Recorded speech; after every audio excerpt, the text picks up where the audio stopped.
Hi, I'm Maria. Lately, my life has felt like a roller coaster ride. To be honest, I never thought I'd share all of this, but life has a funny way of throwing surprises at you when you least expect it. I'm 31 years old and work as a marketing executive. Up until recently, I thought I had my life all sorted out. A little over a year ago, I married Paul, my college sweetheart. We were so happy and felt like we were on top of the world. Not long after getting married, we got some incredible news. I found out I was pregnant. This was our little secret, and we were beyond excited. One evening, I couldn't keep my excitement in anymore. I turned to Paul and said, "Can you believe it? We're going to be parents." I could barely contain my joy. Paul pulled me into a big hug, his eyes shining. "I know, Maria. It's amazing," he said, smiling. "But remember, we should keep it quiet until after the first trimester." He was calm and thoughtful, reminding me to be cautious, and I agreed. But keeping this huge secret was a lot harder than I expected, especially around Paul's family. Speaking of Paul's family, that's a whole different story. There's Janet, my mother-in-law. She's a nice person, but she can be a bit much. Janet still treats Paul like he's a kid who needs her constant attention and advice. Then there's Paul's dad, Jason, who's usually quiet and doesn't really get involved in family matters. Paul also has two siblings. His sister, Emma, often acts like I'm her competition. She gives me these looks, almost like I stole something from her. Paul's brother, Jacob, barely talks to me, as if I'm not even there. Family gatherings are, to put it mildly, a bit challenging. Take last Wednesday's lunch, for example. Paul and I were getting ready, and Janet suddenly noticed a small wrinkle on his shirt. "Paul, honey, your shirt's wrinkled." "Maria, don't you know how to use an iron?" she asked, her tone sharp enough to make me wince. I felt a wave of irritation, but managed to keep my cool. "I'll double-check next time, Janet," I replied with a forced smile, trying to stay polite. As if that wasn't enough, Emma jumped in. "Oh, Maria, don't worry about it. Not everyone's meant to be a homemaker," she added with a smirk. I could feel my blood pressure rising, but I held back, refusing to let them see how much their comments bothered me. Later that evening, I called my best friend, Angela, to vent. "If Janet makes one more snide comment about my housekeeping, I'm going to lose it," I groaned. Angela's laughter filled the phone. "Girl, you married Paul, not his mother. Just tell her to back off," she said, trying to lighten the mood. "I wish it were that simple," I sighed. "Paul hates conflict, and I don't want to make things worse. But sometimes it's so hard to deal with this. Despite everything, I know I love Paul and want to make things work. But right now, I'm figuring out how to balance being a wife, future mom, and just myself, all while handling family dynamics that I never quite anticipated. I feel like I'm drowning under all the expectations everyone has for me." My friend Angela is always the voice of reason. She told me, "Maria, you need to stand up for yourself, especially now that you're having a baby." I knew she was right, of course, but the thought of speaking up made me feel sick, although, to be honest, it could have also been the morning sickness. As the weeks went by, it became harder and harder to keep the pregnancy a secret. One night, Paul and I were lying in bed, and he looked at me with a mix of excitement and nerves. "Maria, I think it's time. Let's tell them about the baby at the family dinner next week," he said, his eyes searching mine. I hesitated. Part of me wanted to keep our happy news just between us, safe from Janet's constant judgment and Emma's jealousy. But I knew that we couldn't hide it forever. "Okay," I said, trying to sound confident. "Let's do it." But even as I said it, I couldn't shake the feeling that this announcement would change everything. Little did I know how right I was and just how wrong things would turn out. The day of the family dinner finally arrived, and I was a nervous wreck.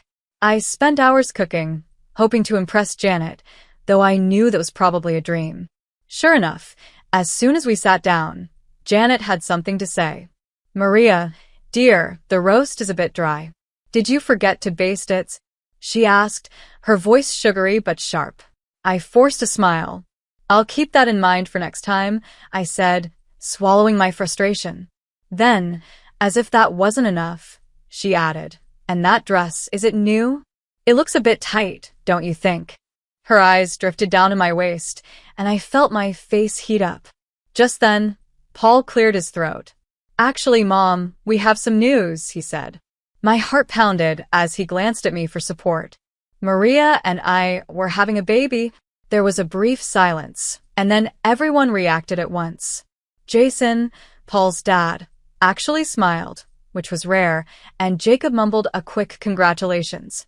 Emma, on the other hand, looked like she'd swallowed something sour. But Janet's reaction was the one that took my breath away. Are you sure, Paul? How do you know she's not making it up? Janet said, her tone icy. I couldn't believe what I was hearing. Excuse me? I managed to say, my voice shaking. It's just convenient timing, isn't it? Janet continued. Right as Paul's career is taking off. Paul looked genuinely confused. What are you talking about, Mom? Emma jumped in eagerly. Remember when Maria was so adamant about birth control? Funny how that changed, she said with a smug look. I felt their accusations crush me, and I couldn't hold back anymore. That was over a year ago. I protested. We decided together that we were ready for a family, but the happy moment was gone. Paul looked uncertain, doubt creeping into his expression. Janet suddenly stood up, her chair scraping loudly. If you're really pregnant, prove it. Her words hung in the air, cutting through what was supposed to be a joyful announcement. I never imagined that sharing this news would turn into a test, a situation where I had to prove my happiness and my truth. I was left standing there, feeling more alone than ever. I repeated Janet's words, my voice trembling with shock and anger. You want me to prove I'm pregnant? You want me to take a test right here? Janet narrowed her eyes. Don't be crude, Maria. A proper blood test would be fine, she replied coldly. I turned to Paul, hoping he'd step in, defend me, and tell his mother to stop. But instead, he looked torn, glancing back and forth between Janet and me.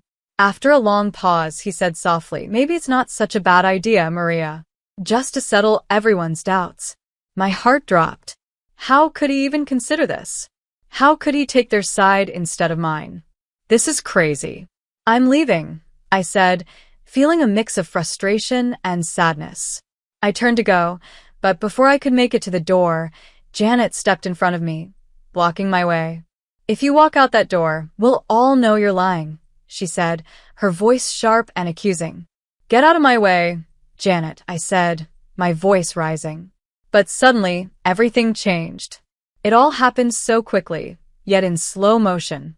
Janet's hand shot out, pushing me backward. I stumbled, desperately trying to catch my balance. I saw Jacob reaching out to grab my arm, but he was too late. I tumbled down the stairs, my world spinning before everything went dark. When I opened my eyes, tears rolled down my face as I replayed what had just happened. Janet's cold expression, Emma's smug face, Paul's hesitation, and Jacob's failed attempt to catch me. All of it swirled in my mind, filling me with a sense of betrayal I'd never felt before. As the ambulance rushed to the hospital, one question filled my mind. Was my baby okay? And even if everything was fine, could I ever trust my husband or his family again? When the ambulance reached the hospital, I was taken straight to the emergency room. Doctors and nurses were all around me, speaking quickly in medical terms I couldn't understand. But the only thing I cared about was whether my baby was safe. I felt terrified and helpless, hoping for good news.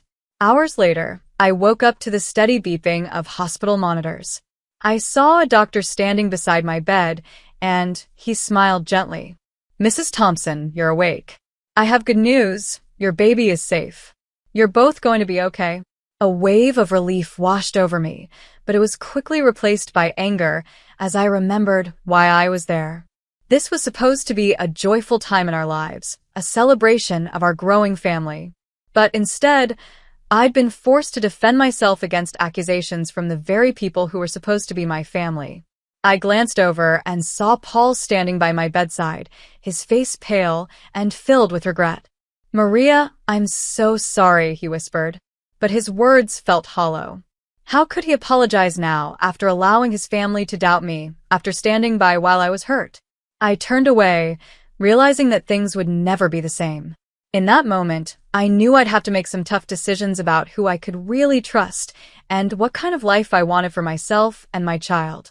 This wasn't just about my baby's safety, it was about protecting our future.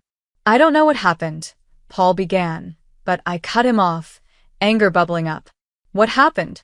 Your mother pushed me down the stairs. That's what happened. He flinched. Mom says it was an accident. She was just trying to stop you from leaving. Before I could respond, my best friend, Angela, rushed into the room. Maria, oh my God, are you okay? She turned to Paul, her eyes full of fire. And you? How could you let this happen? I didn't, Paul stammered, but Angela wasn't having it. Save it, she snapped, silencing him. Angela turned back to me, her voice soft now. I'm here, Maria. Whatever you need. Paul looked at me, then stepped out of the room to get some air. As soon as he left, I filled Angela in on everything that had happened. Her face grew darker with each word. We're not letting them get away with this, she said firmly. Just then, we heard voices in the hallway. Janet and Emma were talking. We just need to convince Paul it was an accident, Janet was saying. Maria's always been clumsy. Probably faking this whole pregnancy. Anyway, Angela's eyes widened, and without a word, she pulled out her phone and started recording their conversation. As their voices faded down the hallway, I felt a new resolve inside me. Enough was enough. Angela, I need your help.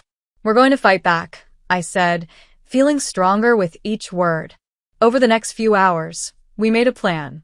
Angela managed to get a nurse to give us copies of my medical records, which showed clear evidence of my pregnancy and injuries consistent with being pushed. We should get statements from the hospital staff too, Angela suggested. They can confirm your condition when you arrived. I nodded but hesitated. What about Paul? He's been texting me, full of doubts and clearly still believing his mother. Forward them to me. It's all evidence, Maria, Angela said, her eyes determined as she gathered everything we needed. I took a deep breath and made a call I never thought I'd have to make. Hello, is this the office of Carol Baker? I need to speak with her about a domestic abuse case. Meanwhile, Angela returned, looking triumphant. Got it all. Medical records, staff statements, and that lovely recording of Janet and Emma plotting. I took a deep breath, feeling the weight of everything settling around me. Angela, I've made a decision. I'm leaving Paul. Her eyes softened, filled with both understanding and sadness. Are you sure? I have to. For my baby's sake and my own, I replied firmly. Just then, Paul walked back into the room, looking conflicted. Maria, can we talk? Mom wants to come and apologize, he said, looking at me with pleading eyes. No, Paul. We can't, I said, cutting him off. And she can't. I'm done. His face fell, clearly not expecting this. What do you mean? I mean I'm leaving, I said, my voice steady. I watched the shock spread across his face, but I didn't feel any doubt. I had to protect myself and my baby, and that meant leaving behind anyone who didn't have my back. I can't be part of this family anymore, Paul. It's not safe for me or our child, I said, my voice firm but filled with sadness. Maria, please. We can work this out, Paul pleaded, looking desperate. Angela stepped in, her voice steady and strong. She said her piece, Paul. Respect that. Paul looked at both of us, stunned, then slowly left the room, looking like he'd been hit by a wave. As the door closed behind him, I felt a mix of emotions, sadness for the life I had imagined, but also relief. I knew this wouldn't be easy, but for the first time in days, I felt a flicker of hope. I turned to Angela, taking a deep breath. What now? She gave me a determined smile. Now, we get you somewhere safe. Then, we make sure they face the consequences. Months went by and life changed. I was now 8 months pregnant, waddling around Angela's apartment with a belly that was impossible to hide. Every day, my baby bump reminded me of why I was fighting so hard for a future free from the pain and distrust I had endured. Ready for court today? Angela asked, handing me a glass of water. I took it, my hand a little shaky. As ready as I'll ever be, I said with a nervous smile. When we arrived at the courtroom, it was packed. Across the room, I saw Paul and his family. Janet sat there, looking as smug as ever, but I knew that wouldn't last. My lawyer, Carol, was sharp and prepared. She began presenting our case, piece by piece, my medical records, testimonies from hospital staff, and finally, the recorded audio of Janet and Emma planning to cover up their actions. Your Honor, we'd like to present audio evidence of the defendants discussing their attempts to hide their actions, Carol announced. As Janet and Emma's voices played for the court, I saw the color drain from their faces. Paul looked like he'd been slapped, his expression filled with shock and horror. Then, the judge turned to Janet. Mrs. Thompson, you pushed your daughter-in-law down a flight of stairs, endangering her life and the life of her unborn child. How do you plead? Janet stammered, her usual composure cracking. It was an accident. I never meant. Save it for your lawyer, Mrs. Thompson. You're facing charges of assault and endangering an unborn child. During a break, Paul approached me. He looked exhausted and defeated. Maria, I had no idea. I'm so sorry. Can we please talk? For a moment, I felt a hint of pity, maybe even a small flicker of regret. But then I remembered those long, painful days in the hospital, how he had doubted me, how he had chosen his mother over me and our child. I shook my head. No, Paul. Your apology means nothing now. You chose your mother over us. There's no coming back from that. His face crumpled, but I held firm. I had a future to protect. Later, the judge's gavel came down with a loud bang.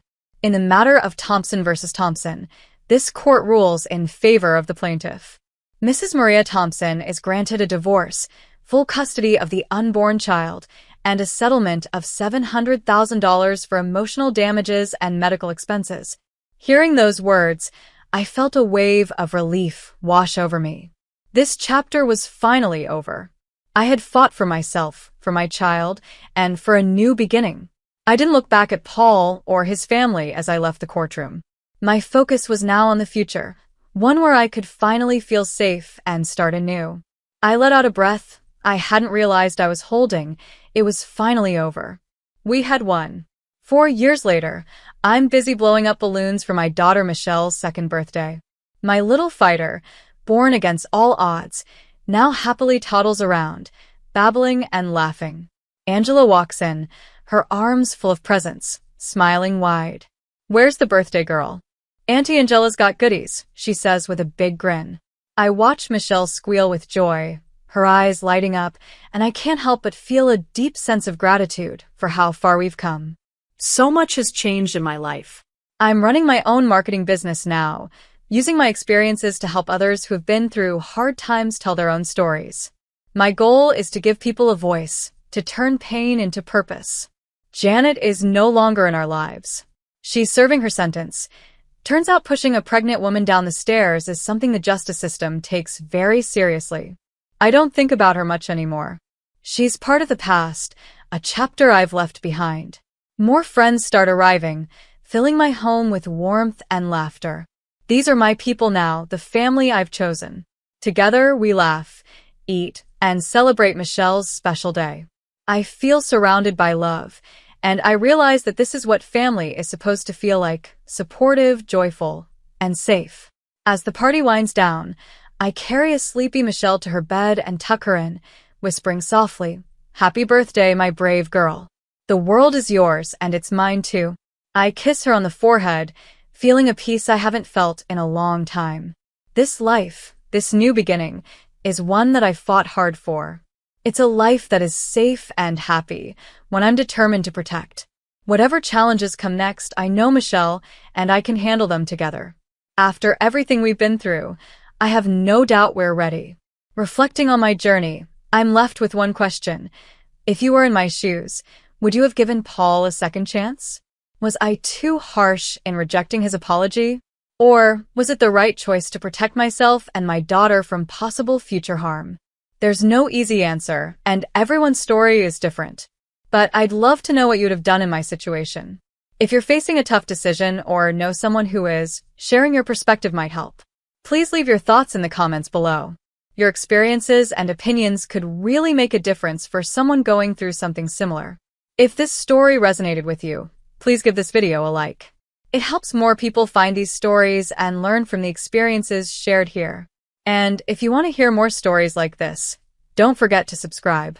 Your support means everything as we continue to share these important journeys. Thank you for being here, for listening, and for helping build a community where we can all learn, heal, and grow together.